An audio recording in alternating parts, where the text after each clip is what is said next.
और यहाँ पर हम लोग परम पूज्य अमृतचंद्र आचार्य महाराज का अमृत पुरस्कार सिद्धि उपाय के माध्यम से यहाँ परिग्रह को लेकर चर्चा कर रहे हैं। परिग्रह क्या है और किस प्रकार से अनर्थ करता है आत्मा का, ये यहाँ बताया जा रहा है। सब लोग अहिंसा परमो धर्मा इस प्रकार तो उच्चारण करते हैं, अहिंसा परम धर्म है, मगर ये अहिंसा का विपरीत हिंसा होती है। और हिंसा जो है मात जीवों के प्राणों का वियोग करने में नहीं होती। प्राणों का वियोग करना तो हिंसा है ही, किंतु साथ में झूठ बोलने से भी हिंसा होती है। जब किसी व्यक्ति को गलत तरीके से झूठ बोल करके फंसाया जाता है, उस वाले व्यक्ति के द्वारा जब झूठ बोला जाता है, यद्यपि ये सच है कि पूर्व के कर्म है यदि वर्तमान के नहीं, मगर लगता तो है। मगर सीता जैसी महान स्त्रियां ऐसी हैं, वो अपने ऊपर आई आपत्ति को आपत्ति नहीं मानती। धोबी ने झूठ बोला, वो उस पर भी कोई दोष आरोपण नहीं करती। वो कहती है मेरा कर्म का उदय है। और हे कृतांत वक्र सेनापति से बोलती हैं, अपने स्वामी को बोलना कि जैसे मेरा त्याग कर दिया किसी की झूठी बातों में आकर, किंतु ऐसा कभी वीतराग धर्म का त्याग मत कर देना, सम्यक दर्शन का त्याग मत कर देना। किंतु सब एक से नहीं होते, इसलिए झूठ भी हिंसा को देने वाला होता है। तीसरा चोरी होती है, चोरी करने के माध्यम से भी व्यक्ति अपना जीवन खो देता है। फिर कुशील की बात आती है, उसमें भी राग के माध्यम से बहाव हिंसा होती है और द्रव्य के माध्यम से। हमने पहले भी कहा, बोलो 9 लक्ष कोटि जीवों की हिंसा, पंचरी जीवों की हिंसा एक बार में होती है। ऐसे कुशील के बाद में परिग्रह की चर्चा यहाँ हम लोग कर रहे हैं। तो परिग्रह भी बड़ा खतरनाक है। जहाँ परिग्रह होगा वहाँ हिंसा होकर के रहेगी। इसलिए यदि हिंसा से बचना है तो परिग्रह से भी दूर रहना चाहिए। हम लोग यहाँ पर उभय परिग्रह को लेकर चर्चा कर रहे थे कि बहिरंग परिग्रह और अंतरंग परिग्रह दोनों प्रकार के परिग्रह का त्याग करने से अहिंसा प्राप्त होती है और दोनों को धारण करने से हिंसा होती है। इसी बात को आगे बता रहे हैं। 45 नंबर के पृष्ठ को खोलो, 119 नंबर का श्लोक पढ़ते हैं। हिंसा हिंसा पर्यायत्वात् सिद्धा सिद्धा रंग इंसांत रंग संगेषु इंसांत रंग संगेषु भैरंगेषु तो निहितम प्रयादु मूर्छैव हिंसात्वाम हिंसा पर्यायत्वात्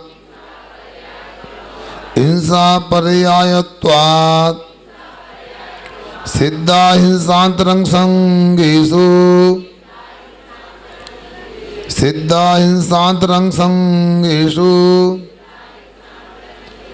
बहिरंगेषु तु निहिताम्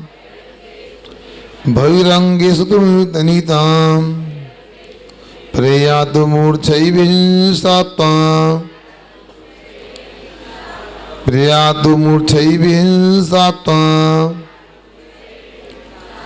हिंसा पर्यायत्वात् सिद्धा हिंसांतरंग संगेषु बहिरंगेषु तु नीता प्रयातु मूर्छैर्भिन्साता। बाँचो।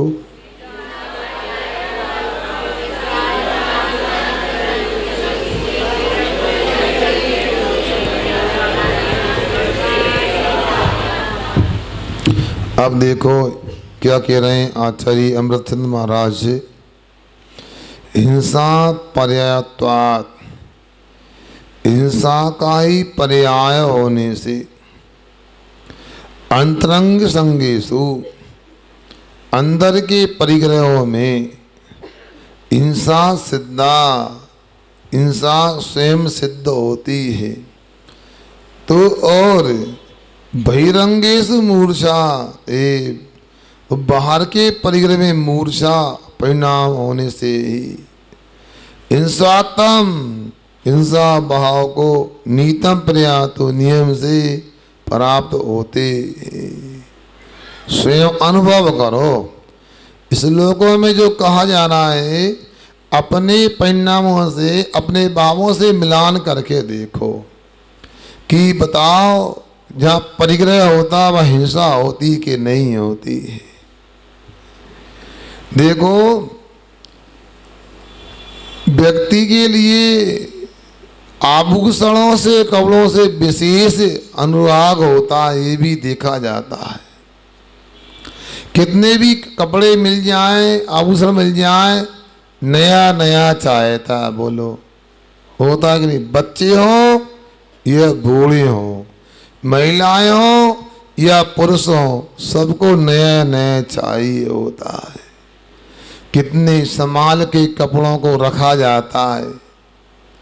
उनके लिए अनेक प्रकार के दवाइयों का भी उपयोग करते, फिनाइल आदि करते नहीं करते बताओ। अनेक पेटी अटैची बैग वगैरह भी चाहिए उस संभालने के लिए। प्रेस भी करते हैं उस पर, वो साफ सुथरा पहन करके वापरते हैं, उसको खराब ना हो जाए। एक कपड़ा होता है उसे अनेक प्रकार की व्यवस्थाएं करना पड़ता है। अलमारियाँ चाहिए, पेटियाँ चाहिए, फिर इसके बाद धोने के लिए चाहिए साबुन चाहिए, सोडा चाहिए, तीनों पाल, रानी पाल, क्या होता है तीनों पाल भी होता है ना कुछ, फिर नील हुआ करता था। ये सब क्या, सब हिंसा अपने आप इसमें दिखाई देती है। मतलब अंदर में राग परिणति है। राग ही तो परिग्रह ऊपर बोल के आए हैं। व्यक्ति घर में जो भी सामान होता, घर होता है, दुकान होता, खेत खलिहान होता है, एक एक इंच के लिए लड़ मरते हैं। एक जगह हम गए, गांव का नाम नहीं बताएंगे, तुम लोग गलत ले लोगे। उस गांव में दोनों ही एक ही जाति के व्यक्ति पड़ोसी थे, और मेरे ख्याल से वकील साहब 12 इंच की दीवार थी। कितनी? अब 12 इंच की दीवार आधी आधी कर कितनी हिस्से में आई? 6 इंच की। अब नहीं, दीवार मेरी है, गलत दीवार मेरी है। दोनों में इतनी कहा सुनी हो गई, बस कोर्ट कचहरी चालू हो गई, खूब लाखों रुपए खर्च हो गए, अंत में राजीनामा हो गया। क्या है, कई बार तो अनेक प्रकार के झगड़े फसाद हो जाते हैं, हो ही रहे। देखो विदेशों में क्या है बता, ये तो हमारा आपका पुण्य का उदय है। इस भारत भूमि पर धर्म ध्यान कर रहे हैं, खुले मैदान में धर्म की चर्चा हो रही है।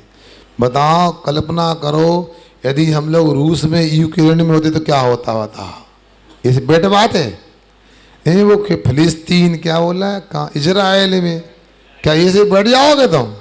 एक घर से बाहर ना निकलो। बता, ये पुण्य का होता है। मगर वहां जो हो रहा है क्या, आगे झगड़ा होता कैसे बताओ? जड़ जोरू जमीन को लेकर के होता है। ये तीनों क्या परिग्रह में तो आते हैं, और क्या सोच लो क्या है, अखबार समाचार इसमें ही भरे रहते हैं कि उसने मर्डर कर दिया, उसने लूट लिया, उसने कब्जा कर लिया, सब परिग्रह तो हिंसा के कारण है। अब कल्पना करो, 1 मिनट के लिए आप लोग यहाँ बैठे हैं, माना कि आपका मैं आजीवन को आज परिग्रह त्याग कराता हूँ, फिर क्या आकुलता होगी कुछ? बोलो। घर का त्याग करा दिया तो घर जाओगे आर्यन हैं? कपड़े का त्याग कर दिया, कपड़े धोने का विकल्प आएगा? आभूषणों को त्याग करा दिया, आभूषण को चुरा लेगा, विकल्प आएगा? सुन रहे ना? अब क्या करें भैया, संस्कार 28-30 साल होने के बाद भी कई बार लगता घड़ी, क्या मतलब, घड़ी का अभ्यास था ना, 18-20 साल घड़ी पहनी तो अभी भी लगता छूट तो नहीं गया घड़ी वगैरह आप नहीं था। ऐसा होता परिग्रह। अब एक बार क्या हुआ, हमारी नेमावर में मुनि दीक्षा हुई, क्या, और 10 एलक छिल्लकों की दीक्षा हुई, शायद 9 एलक थे और प्रसाद सागर छिल्लक थे, 10 की दीक्षा हुई। और दीक्षा होने के बाद मुनि बन गए। तो हमारे साथ में एक महाराज थे, मुनि श्री पुण्य सागर जी महाराज, है ना, उसमें नाम लिखा होगा, देख लेना पम्पलेट में। तो पुण्य सागर जी वो भी साथ में नदी पे जंगल गए। अब इसके बाद में शुद्धि कर ली, वो इधर उधर देख रहा है, क्यों क्या देख रहा हो? लंगोट, भैया तुम्हारी कल दीक्षा हो गई, कहाँ लंगोट देख रहा तुम बताओ? सुन रहे, परिग्रह तो आकुलता का कारण होता है, बहुत बाधा होती है। हम जानते हैं जब एलक छिल्लक बन गए थे, अरे भैया तसला चाहिए, पानी चाहिए अलग से, कमंडल से काम नहीं होगा, स्वयं इसके बाद में सुखाने को रस्सी चाहिए, सुखाने को स्थान चाहिए, कितना होता है बताओ। और हमको तो ये बताया था अपने कपड़ों को स्वयं धोना है, और अपने हाथ से। अब तसला कहाँ से लेके आए बिहार में, और दिक्कत, अब साबुन सोडा निर्मा कहाँ से लेके आए, किससे मांगे बताओ। इसलिए परिग्रह तो परिग्रह। अब बताओ, आप लोग कपड़े धोते हो, कपड़े में साबुन का पानी निकलता है, बंडी कहाँ करते हो उसका, क्या करते हो? गंदों तक को तो ऊपर आप गमले में डाल देते हो, बताओ क्या करती हो हैं? फिर आलोचना पाड़े आधे क्या बोलते हैं, बोलो। नदियों ने बिच चीर धोवाए, कोसन के जीव मराए। ये तो उस समय लिखा गया था जब नालियां नहीं थी, पानी गड्ढे में ही जाके सूख जाता था अधिकांश। तो आजकल तो पक्की नालियां हैं, आपके घर के स्नान घर का पानी कहाँ तक जाता है? हाँ, नदियों तक, नदियों के पूरी आगे तक पहुंच जाएगा वो तो, क्योंकि पानी जाने की स्थिति अनुकूल हो गई। अब कितने जीव होंगे बताओ नालियों में, सब मर जाएंगे पूरे। अब क्यों? परिग्रह है तो हिंसा तो होगी होगी, बच नहीं सकती। आप लाख बार कहो नहीं, हिंसा नहीं होती है। हाँ, संभाल के काम करोगे, वो साबुन का पानी तसले में बाल्टी में इकट्ठा करके, कोई जहाँ चींटी वगैरह नहीं, जीभ नहीं, वहाँ डाल सुखा दोगे, छत पे डाल दोगे, तो बहुत कुछ हिंसा से बचाव तो हो सकता है, मगर पूरी तरह हिंसा से बच नहीं सकते। घर का काम करते बर्तन होते हैं, बताओ, पता है झूठे बर्तनों की मर्यादा कितनी होती बताओ? आटे मसाला की सबको पता है, बोलो। झूठे बर्तनों की मर्यादा कितनी? फिर क्या होगा? 48 मिनट के बाद उसमें सम्मूर्छन जीव उत्पन्न होने लगते हैं, त्रसीव। जब हम उदासीन आश्रम में इंदौर में थे, शुभम सुन रहे कि सो रहा है? सुन रहे ना? तो वहां भोजन के बाद में अपनी थाली को स्वयं उठाना, और जब बर्तन मांजने का स्थान है वहां क्या करना? छोड़ना तो कुछ है नहीं, थाली को धो करके और कटोरे में, जो कटोरी उसमें पानी पूरा इकट्ठा करके उल्टी करके रख जाना, ताकि बर्तन मांजने वाला देर में भी आए तो जीव उत्पन्न ना हो, धो करके जाना। क्योंकि परिग्रह है तो हिंसा तो है, भोजन में हिंसा है, कपड़ों में हिंसा है, मकान में हिंसा है, क्या नहीं बताओ?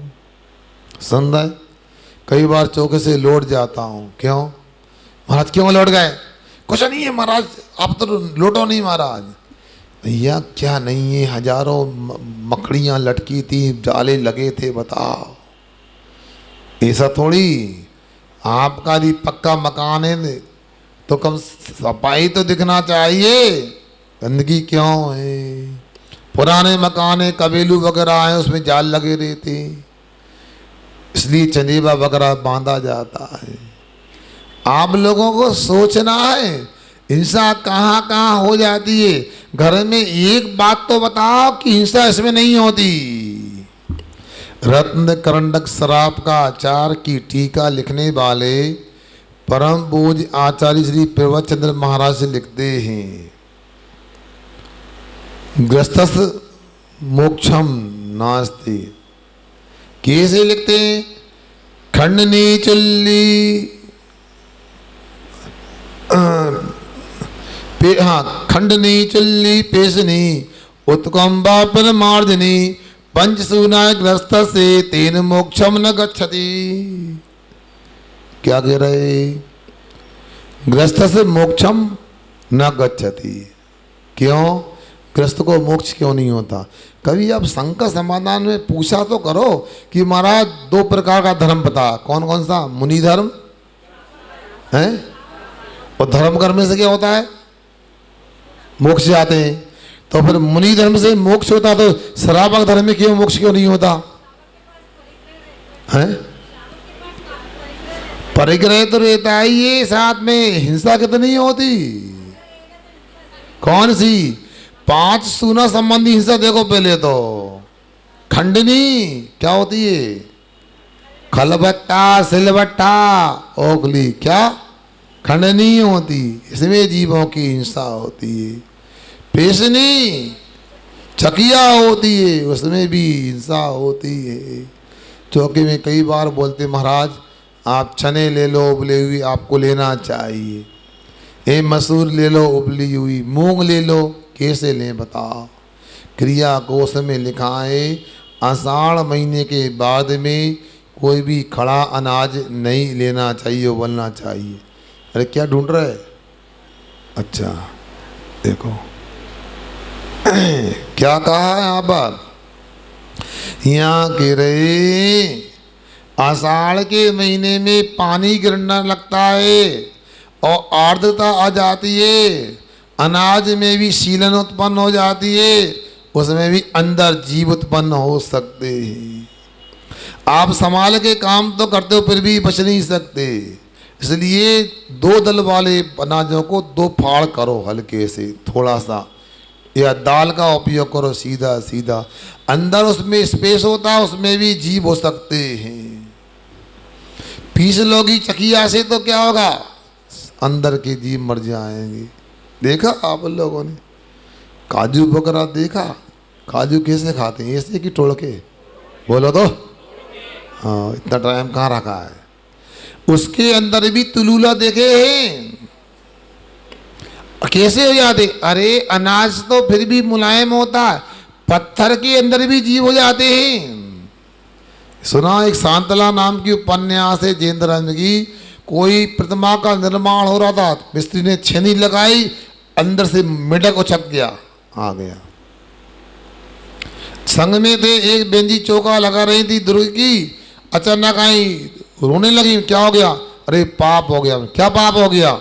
हम छोले उबाल रहे थे, बना रहे थे, छोले पकवान वालों सुनो, छोले बना रहे थे तो अंदर जैसे ही हमने चने डाले महाराज, अनेक जीव उबलने लगे उसमें, पंखुड़ी वाले, चढ़ैया बोलते। कैसे? देखा नहीं था, एक एक चना देखा हमने। तब हमें प्रतिक्रमण की बात याद आई कि उसमें लिखा है संसेद माँ, सम्मुच माँ, उपभेद माँ, उपबाद माँ, इस देशम उतावलम, हाँ इस आता है।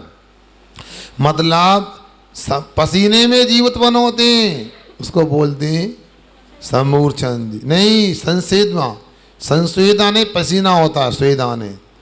हाँ, सम्मुच माँ, समूर्छन जीव जो मिट्टी पानी हवा के संयोग से बन जाते हैं।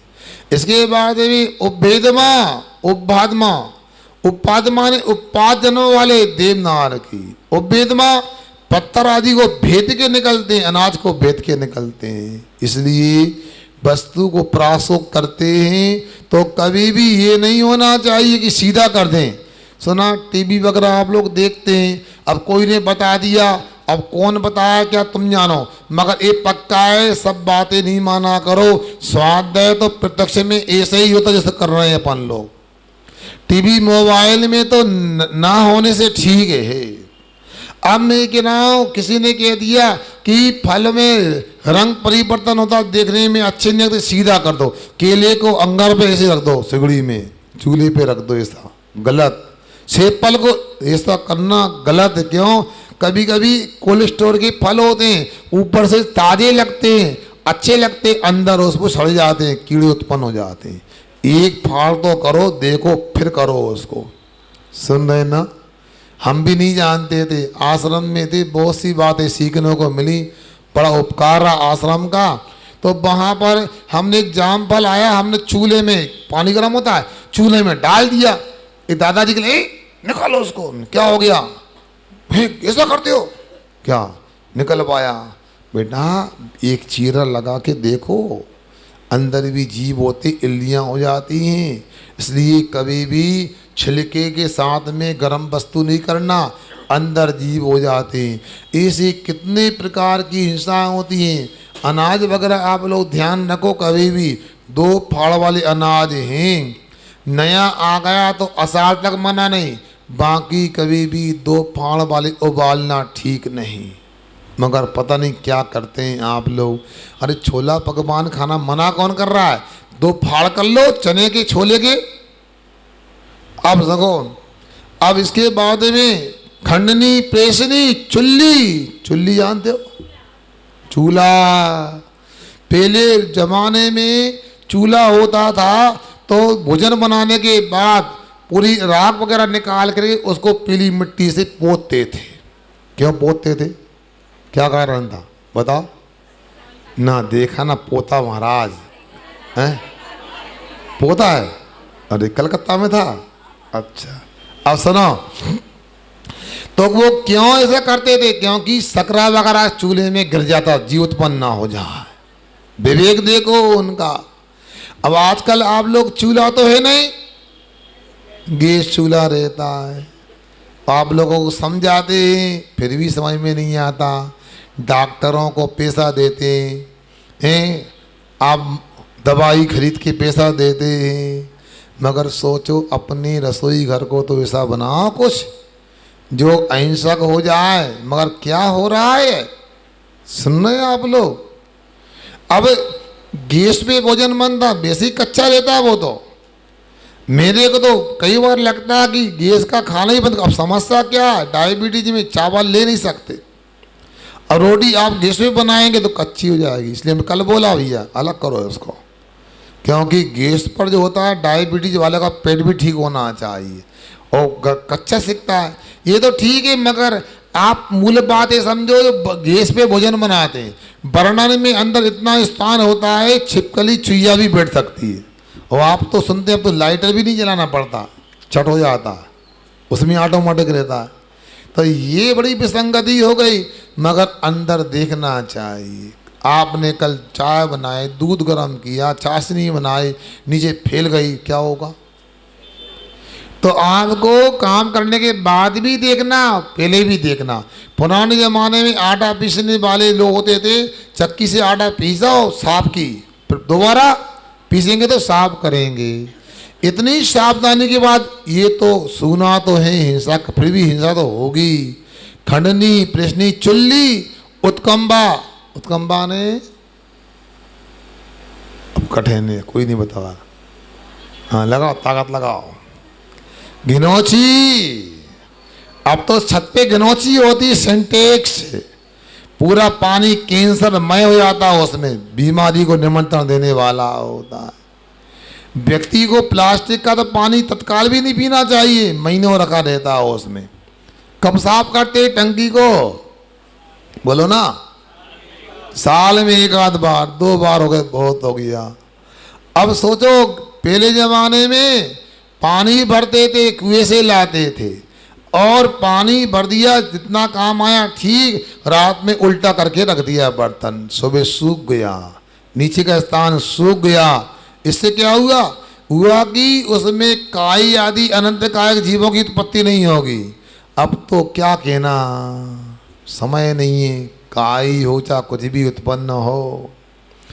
उत्कंबा प्रमार्जनी, प्रमार्जनी यानी झाड़ू बुहारी। आजकल तो झाड़ू बुहारी क्या सुनते हैं, आजकल तो और भी इंस्ट्रूमेंट आ गए, ऑटोमेटिक होता है सबका, है वैक्यूम आ गया। हाँ वैक्यूम क्लीन में बोल नहीं पा रहा था, बता हैं। सोचो कितने जीवों की हिंसा, कितनी तेज हवा लगती होगी, मर जाएगा व्यक्ति। आप लोगों को सोचना है, पंच सूना है ग्रस्त के 5 सूना है, 5 प्रकार के परिग्रह का उपयोग करते, क्रियाएं करते हैं। तेन मोक्षम न गच्छति, इसलिए कपड़े वालों को बोलो मोक्ष नहीं होगा, कपड़े वालों को आत्मा का ध्यान नहीं होगा, कपड़े वालों को कभी भी ऊर्ध्वगमन की बात बहुत दुर्लभ होगी। इसलिए हम लोगों को परिग्रह हिंसा का पर्याय होता है, ये पक्का मान के अपने को चलना चाहिए। यही श्लोक में कह रहे हैं, समझ में आ रहा आप लोगों को? हाँ, और परिग्रह जो होता है उसमें ममत्व भाव भी। देखो आपके लिए मान लो एक चश्मे ही मान लो, चश्मा अभी मेरे पास था, आपका राग नहीं है, मैंने आपको दे दिया, क्यों भैया ग्रीस? अब क्या हुआ? कुछ भाव राग हुआ कि नहीं हुआ? उससे अटैचमेंट हुआ कि नहीं हुआ? हो गया ना? टूट जाएगा तो हैं, खराब हो जाएगा तो परिग्रह यदि होता है तो बहिरंग परिग्रह है तो अंदर का राग भाव भी उत्पन्न हो जाता। इसलिए अंतरंग का परिग्रह और बाहर का परिग्रह दोनों ही खतरनाक के बचना चाहिए। कई बार ऐसा रहता है, अरे अब वस्तु है तो एक काम करो, उपयोग कर लो, ठिकाने लगा दो, ऐसा होता है। सुन रहे ना? ठिकाने का मतलब क्या होता है? अब मान लो एक तबेली दाल बनाई, पूरी परोस दो भैया, रस बनाया है पूरा दे दो। हम तो देखते क्या होता उस समय, अरे अब ककड़ी कड़वी थी मान लो, अरे चला दो, कौन खाएगा ककड़ी? लोग कोई खाता नहीं, सब आलू खाते हैं, अरे कड़वी है फिर भी दे देते हैं। मैं तो बड़ा अनुभव करता हूँ, जब आप लोग आखरोट चलाते हो दवाई के रूप में, और वो तेल छोड़ता कड़वा होता, अरे महाराज थोड़ा हमारा और ले लो। उनका ठीक था तो ले लिया, हमारा क्यों नहीं ले रहा है? बादाम भी कड़वी होती है, उसी प्रकार लौकी आदि कड़वी होती है। वो आप लोगों की ऐसी भक्ति होती है, अब ये सब गोल की भूसी है, भूसी में विजित करना, एक अंजलि और ले लो महाराज, मिठाई है क्या? अरे मैंने कल कहा ना आप लोगों से, अरे करेले का रस चलता है ना, अब मान लो 1 गिलास करेले का रस बन गया बड़े गिलास से, अब हमने 1 अंजलि ले लिया, 2 अंजलि ले लिया, मगर हमने तो दिया नहीं, हम भी देंगे, बताओ क्या दे रहे हो बताओ? अरे जिद मिठाई की करो तो फिर भी चल जाए, काहे की करेले की रस की भी जिद होती है आप लोगों की, बताओ क्यों? लोभ है, परिग्रह है, कौन पिएगा इसको फेंकेगा, बच जाएगा तो क्या होगा, ये भी लोभ रहता है, सब चल जाए हमारा। क्या है कैसा बनाए, विचार तो कर लो हैं। अब मान लो हलवा था, बहुत पहले की बात, 20 साल पहले की बात, को खसखस का हलवा बना के कोई लेके आया, महाराज मीठा ले रहा है कि नहीं ले रहा है? ले रहा है। बुरा ले रहा है? बुरा ले रहा है। अच्छा फिर क्या? तो क्यों बुरा कहाँ है? वो दे ले आओ, कटोरे में, अच्छा बड़े कटोरा में भर के नमक रखा था। फिर क्या हुआ? अब उसने क्या किया कि महाराज बार बार लेंगे नहीं, अच्छा उसमें उन्होंने सूखा सूखा था, अच्छा नमक डाला और पूरा अच्छे करके लड्डू सा बना के एक बार में पूरा दे दिया। 100-200 ग्राम तो नमक होगा, ज़्यादा नहीं। अब इसके बाद नए महाराज थे, उपवास की पालना थी, उनको तो लग गया पूरा ठिकाना लगा दो। मुझे भी मूर्छा होती, लोभ होता है। अब हमने लिया, क्या है ये ना हलवा है ना लड्डू है, तो नमक का पिंड है।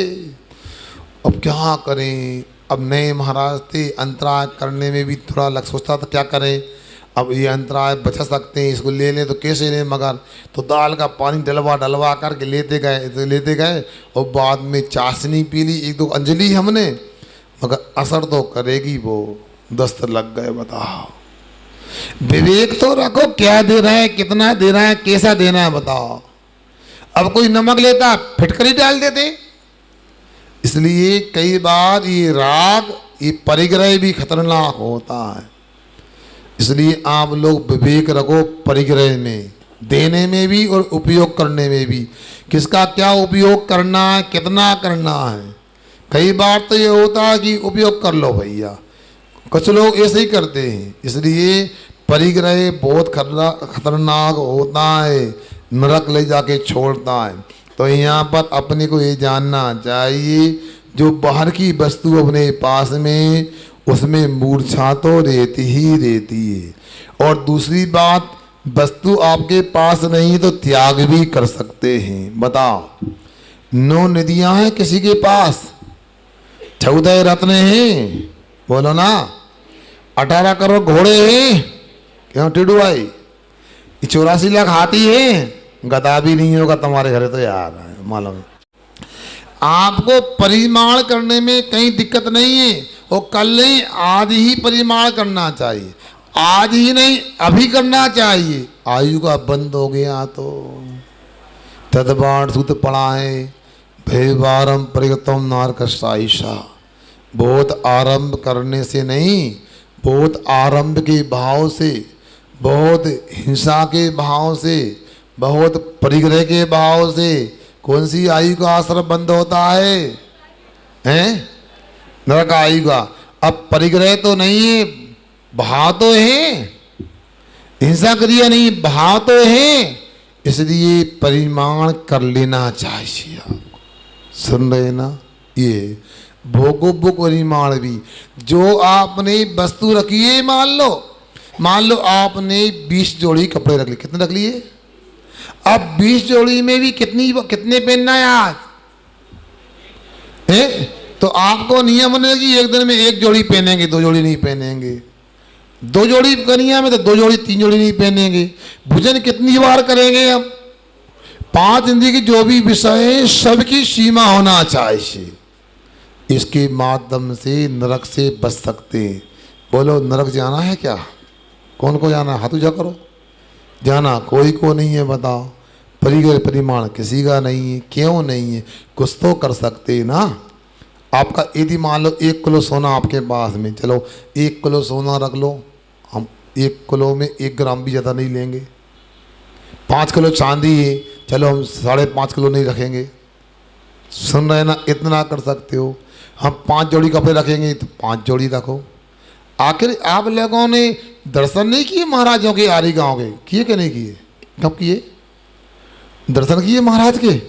कब किए? कहाँ किए हैं? तो कितने कपड़े रखते हैं? कितने जोड़ी कपड़े रखते हैं महाराज? जब महाराज का बिना कपड़े के काम हो सकता है तो आप लोगों के 4 जोड़ी से काम नहीं हो सकता?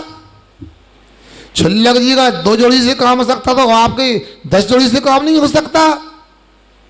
करना चाहे तो हो सकता। महाराज हार काय मिले थे? सोने के बर्तन में, चांदी के बर्तन में? बोलो ना। तो महाराज बिना बर्तन के हार ले सकते हैं, तो आप एक थाली में भोजन नहीं कर सकते क्या? चौके में जाता हूँ, बड़ा गड़बड़ करते हैं। अब क्या बताऊँ, पहले छोटी चम्मच लाए, कटोरी में बड़ी ले आए। आखिर हिंसा तो होती, आरंभ तो होता ना। उसको मांजोगे, पानी कौन छान के, बिल छान करके अनजाना पानी का उपयोग करते होंगे पक्के में? बोलो, छान के करते हैं? वो सिंक के नल में का टोटी लगी, छन्ना लगा है? अरे वो छन्ना नहीं गिराता है, थैली से पानी नहीं छनता, कपड़े से छनता है। अब सोचो, विचार करो, हम कितनी गड़बड़ करते हैं। अरे यदि मान लो पूरी वस्तु का त्याग नहीं कर सकते, एक सीमा मर्यादा तो कर सकते हैं ना। अब यदि चम्मच छोटी थी तो पहले क्यों लेके नहीं आए? सही में ऐसा लगता है 1 ट्राली बर्तन कम पड़ते हैं आप लोगों को, बताओ हैं? अरे कम बर्तनों को 2, 4, 6 बर्तनों का उपयोग करो और अपना चौका तैयार करो, तो फिर की क्लास में आओ। आधे लोग तो इसी क्लास में नहीं आते। एक टाली बर्तन साफ करना, मचवाना, माजना, जमाना है, पोंछना है, ये सब परिग्रह आप लोगों की आसक्ति और कुछ नहीं है। बिना चम्मच के भी खा सकते हैं, खा सकते नहीं खा सकते हैं? बिना कटोरी के भी काम चल सकता है, चल सकता है ना? बताओ मनीष, ये 4-6 कटोरी, 4-6 चम्मच चाहिए। फलों के लिए भी कांटे वाले चम्मच चाहिए। गजब। बताओ, ये तुम लोगों के बड़े लोगों के चोचले हैं। साधुओं के दर्शन किया करो, सीखा करो। बिना बर्तन के, बिना कपड़े के भी जीवन चलता है उनका। आपने बर्णी जी का नाम सुना है? हैं? सुना है? हाँ, लोग कहते मन आपने सब बातें कहाँ से सीखी है? सुकारात्म माला ने। अच्छा, कोई ऐसा व्यक्ति है एक भी बर्तन का उपयोग न करे, भोजन बन जाए? पीछे वाले बताओ, बिना बर्तन के भोजन बन सकता है क्या? बताओ कैसे बन सकता है? सुनो, सुना है बर्णी जी जब छुल्लक नहीं थे, पहले त्यागी थे। सुनो, उन्होंने बिना बर्तन के भोजन बनाया था। उन्होंने दोना बनाया है पत्तों का, पानी लिया है छान के, पत्थर को धो दिया, फिर पानी लिया है, गमछे में आटा बंधा था, आटा डाल दिया, उसन लिया, दाल को दोने में धो ली। दाल को क्या किया उन्होंने, लोई बनाए, उसको कचौड़ी नुमा बना दिया, उसमें थोड़ा दाल भरते गए, वो पैक कर दिया कचौड़ी की तरह। वो फिर क्या किया, अंगीठी लगाई अग्नि की, अंगीठी में पूरी रख दी, अंदर की दाल उबल गई, बाहर की बाटी सिक गई, और पत्थर पे चूर के खा लिया, आगे बढ़ गए। बता, सोचो आप लोगों के पास काय की होम साइंस है? बस कहने की। बताओ, ये देखो पुराने लोगों से सीखो, परिग्रह के बिना भी काम हो सकता है। क्यों भाई अरविंद, ठीक है ना? हो सकता है ना? हाँ, इसलिए पूरा त्याग नहीं कर सकते, परिमाण तो कर सकते हो, कम से कम तो कर सकते हो। कोई जरूरी है क्या कि दूध का गिलास अलग हो, पानी का अलग हो? ये क्या, एक गिलास से भी काम कर सकते हैं, एक थाली से काम हो सकता है। मगर हम लोगों के लाने तो ऐसा है, एक थाली बर्तन भी कम पड़ते हैं, ऐसा है। इसलिए मुनि महाराज के दर्शन करने जाते हो, दर्शन करना आता नहीं है, लौट के आ जाते हो। बताओ, उनको देखो, विचार करो, वे कितनी कंगी रखते हैं, कितनी कहाँ कटिंग करा के आते हैं। करा दे कटिंग महाराज हैं? बोलो, हाथ से कैसलौंज कर लेते हैं, हाथ से आहार ले लेते हैं, पैरों से बिहार कर लेते हैं, बिना कपड़े के काम चल जाता है। तो आप लोगों को परिग्रह परिमाण तो कर लेना चाहिए। अब पता नहीं रिजर्वेशन हो गया कि करवाना है? हो गया रिजर्वेशन? कहाँ का? नीचे का। जिनका परिमाण करने का भाव नहीं है, भोगो भोग की सीमा करने का भाव नहीं है, तो देखो रिजर्वेशन या तो हो गया अथवा कराना चाहते, कराना चाहते हैं। कितने लोग नरक जाना चाहते बताओ? अच्छा, कोई नहीं जाना चाहता। कितने लोग परिमाण करना चाहते? सब लोग नहीं। क्या हो गया दादियों को? ये भैया बताओ, ये बंटी कुमार क्या कर रहा तुम? परिमाण करना परिग्रह का है? डर लग रहा, बताओ। अरे परिग्रह का मतलब ये नहीं तो कि त्याग करना है, इतना कर सकते हो। उत्कृष्ट तो ये परिग्रह परिमाण जो अपने पास में उससे कम कर लो, दान कर दो। मध्यम जितना है उतना कर लो, जगह नहीं है तो बढ़ा के कर लो थोड़ा सा। बोलो भैया कितना सोना तुम्हारे पास में? ये भैया सामने देखो, कितना किलो है? 10 किलो, 20 किलो? बोल, हमको इसे ना कहें, बता दो कितना सोना है? हैं? कुछ तो होगा। 1 किलो, 1 ग्राम, 1 कुंटल कितना है भैया? तुम बताओ, वकील आप बता दो, वो तो ऐसा है, मोन ले लिया अलग है। अरे कितना है बताओ तुम तो। अरे कुछ तो, अरे कुछ तो होगा, 1 ग्राम तो होगा ना?